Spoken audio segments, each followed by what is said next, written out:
China's coercive South China Sea strategy threatens to destabilize Indo-Pacific, experts. China is using water cannon attacks and an environmental guise in an attempt to legitimize its de facto control over parts of the South China Sea, a strategy that experts warn threatens to weaken regional sovereignty, erode maritime law, and destabilize the Indo-Pacific. A Philippine ship was targeted by water cannons from Chinese Coast Guard vessels on September 16 near the disputed Scarborough Shoal in the South China Sea. The attack caused significant damage to a fisheries vessel. J. Tariella, a spokesperson for the Philippine Coast Guard, wrote in a LinkedIn post, adding that a crew member was injured by shattered glass from the water cannon. The China Coast Guard defended the incident, with a spokesperson saying its vessels took control measures against Philippine government ships accused of entering what Beijing considers its territorial waters. A tribunal at the Permanent Court of Arbitration in The Hague, however, ruled in 2016 that China's expansive claims in the South China Sea, including the Nine-Dash Line, had no legal basis and declared its actions in Philippine waters illegal. A chilling effect. These aggressive actions are having a direct impact on the ground, say experts. Lucio Pitlo III, president of the Philippine Association for Chinese Studies, told the Epoch Times that as Manila continues to encourage its fishermen to fish around the shoal and provide protection and supplies, Beijing's recent provocative moves may send a chilling effect. I don't expect the Philippine government to back down on this. I think that would have an immediate impact on fishermen that would be deprived of their livelihood, Pitlo said. Beyond the immediate impact on local fishermen, Pitlo warned that such confrontations also damage the broader bilateral relationship between Manila and Beijing. China's environmental lawfare. The confrontation is part of Beijing's multi-pronged approach, which also involves legal tactics to assert its claims. On September 9, China approved a controversial nature reserve plan in the South China Sea, marking a significant departure from established precedent and drawing sharp diplomatic condemnation from Manila. The designated nature reserve at Scarborough Shoal spans 3,500 hectares, ostensibly to protect the ecosystem and to maintain diversity, stability, and sustainability, according to officials.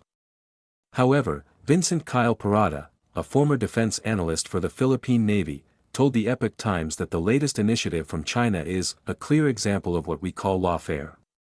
He said that Beijing's goal is to package its occupation of Scarborough Shoal as a legitimate activity under the guise of environmental protection and maritime law enforcement. Parada added that in that way, Chinese authorities could frame Philippine attempts to assert their sovereignty and territorial integrity as intrusions into a protected zone, essentially flipping the narrative on Manila. Even though some countries have utilized legal systems to achieve their strategic objectives, what distinguishes China's recent attempt is that it is a deliberate misrepresentation of the law, he stated.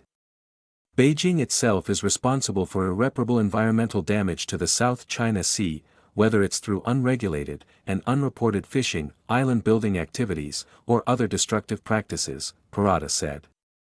As most countries are already aware of this, Parada says Beijing's effort is to reinforce the domestic narrative rather than win the reputational battle on the world stage. Challenge to the Indo-Pacific.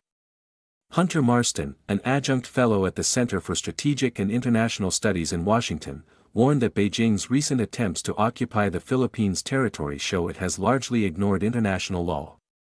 The tensions were on high display, so the implications of China's occupation of Scarborough Shoal, which falls within the Philippines' exclusive economic zone, are pretty significant in that it shows that China has the active ability to undermine the UN Convention on the Law of the Sea to which it is a signatory, Marston told the Epoch Times. Marston further stated that China could therefore expand its presence throughout the South China Sea, which could pose a significant challenge to the Indo-Pacific. China can cross the Pacific and slowly erode the sovereignty of littoral states like the Philippines, thereby undermining the United States' ability to come to its allies' defense, he said. Marston added that recent Chinese behavior could also jeopardize the United States' guarantee of freedom of navigation, a critical principle for global powers and the world economy, in the South China Sea. U.S.-Philippines alliance in action. On September 12, U.S. Secretary of State Rubio directly addressed the Nature Reserve Plan on social media.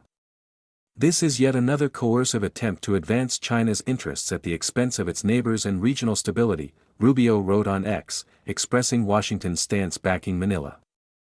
Mary Kay L. Carlson, U.S. Ambassador to the Philippines, echoed this stance. On September 16, she said on X that the United States condemned China's aggressive actions in the Philippines territory and commended the Philippine government for protecting Filipino fisherfolk and upholding maritime law for a free and open Indo-Pacific. Pitlow, the PAC's president, who is also a research fellow at the Asia-Pacific Pathways to Progress Foundation, reinforced this position, noting that the United States and its allies deem China's move as a violation of international norms and would likely not allow Beijing to turn traditional fishing grounds into an exclusionary regime. I think the U.S. and Philippines will challenge this diplomatically through protests and messaging, formal communication, as well as in public statements to the media, and at the same time through actions on the ground, Pitlow said. Marston from SIZE confirmed that this strategy of confronting Beijing is already being solidified through the alliance's core pillars, specifically the Enhanced Defense Cooperation Agreement, which allows the U.S. and Philippine militaries to train together and respond to local crises. That reflects the Philippines' overarching national security priority of checking China's incursions into Philippine territorial waters, so the United States has transferred some military equipment and made provisions in terms of defense assistance to the Philippines, he said.